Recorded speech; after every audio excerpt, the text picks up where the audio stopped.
राधे कृष्णा।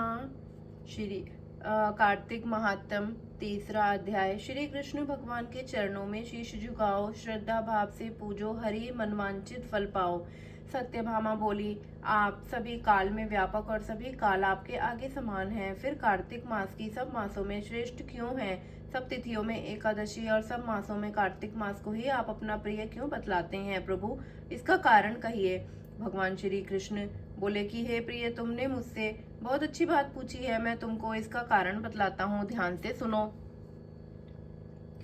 इस प्रकार एक बार महाराज बेन के पुत्र राजा पृथु ने प्रश्न के उत्तर में देवर्षि नारद से प्रश्न किया था कि श्री नारद जी ने उसे कार्तिक मास की महिमा बतलाई थी। राजा पृथु के प्रश्न के उत्तर में देवर्षि नारद ने कहा था, हे राजन, एक समय शंख नामक एक राक्षस बड़ा बलवान और अत्याचारी हो गया था। उसने अपने अत्याचारों से तीनों लोगों को कंपायमान कर दिया था। उस शंखासुर ने स्वर्ग में रहने वाले सभी देवताओं को जीतकर इंद्र आदि देवों व लोकपालों का अधिकार को छीन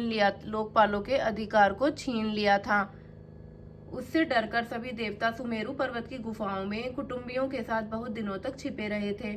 वे बाद में सुमेरु पर्वत की गुफाओं में निश्चिंत होकर रहने लगे थे। उधर जब शंख को पता चला कि देवता आनंद से सुमेरु पर्वत पर रहने लगे हैं, तो उसने सोचा कि ऐसी कोई दिव्य शक्ति जरूर है जिसके कारण अपना अधिकार छिन पाने पर भी देवता बलवान होते जा रहे हैं। यह सोचते सोचते वह इस परिणाम पर पहुंचा कि वह सब वेद मंत्रों के बल से ही भगवान को बलवान हो रहे हैं। अगर इनसे वेद छीन लिए जाएं तो वे अपने आप निर्बल हो जाएंगे। देवर्षि नारद बोले, ऐसा सोचकर शंखासुर भगवान विष्णु को सोते हुए देखकर सत्यलोक में वेद चुराने के लिए पहुंचा। उसको आता देख भगवान विष्णु ने उसकी नीयत जानकर उसके डर के कारण बीज मंत्रों के साथ समुद्र के जल में छिप गए। शंख भी वेद मंत्रों तथा बीज मंत्रों को ढूंढते हुआ समुद्र में प्रविष्ट हो गया, लेकिन ना तो उसको वेद मंत्र मिले और ना ही बीज मंत्र मिले। जब शंख समुद्र से निराश होकर वापस लौटा तो उस समय श्री ब्रह्मा जी पूजा की सामग्री लेकर सब देवताओं के साथ भगवान विष्णु की शरण में पहुंचे और भगवान को गहरी नींद में जगाने के लिए गाने बजाने और धूप गंध आदि से बार बार उनका पूजन करने लगे। धूप दीप नैवेद्य आदि अर्पण करने पर भगवान की निद्रा बार बार भंग हुई और वह देवताओं सहित श्री ब्रह्मा जी को अपनी पूजा करते हुए देखकर बहुत ही प्रसन्न हुए और उनसे इस प्रकार कहने लगे, मैं आप लोगों के इस कीर्तन और मंगलाचारण से अति प्रसन्न हूँ। आप अपना अभिष्ट वर मांगिए, मैं अवश्य प्रदान करूंगा। जो मनुष्य आश्विन शुक्ल की एकादशी से देवोत्थान एकादशी तक ब्रह्म मुहूर्त में उठकर मेरी अर्चना करेंगे, वह तुम्हारी तरह मेरे प्रसन्न होने के कारण के सुख को प्राप्त करेंगे।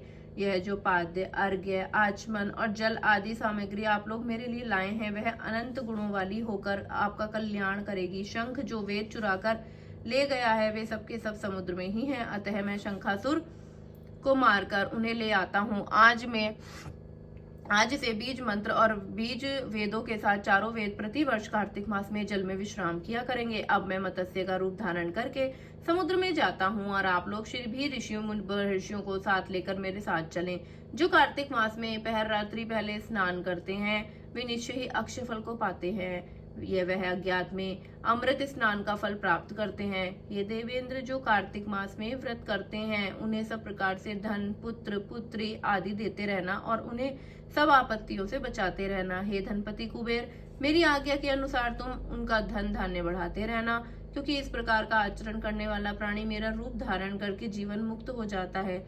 जन्म से लेकर मरण पर्यंत जिसने विधि पूर्वक यह उत्तम व्रत कर लिया है, वह आप लोगों का भी पूजनीय है। आप लोगों ने मुझे कार्तिक शुक्ल एकादशी को जगाया है, इसीलिए यह एकादशी मान्य है और मुझको बड़ी प्रिय है। हे देवताओं, यह दोनों व्रत नियम पूर्वक करने से प्राणी मेरे समीप हो जाते हैं।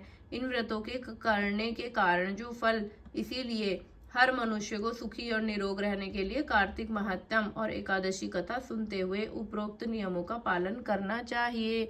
राधे कृष्णा।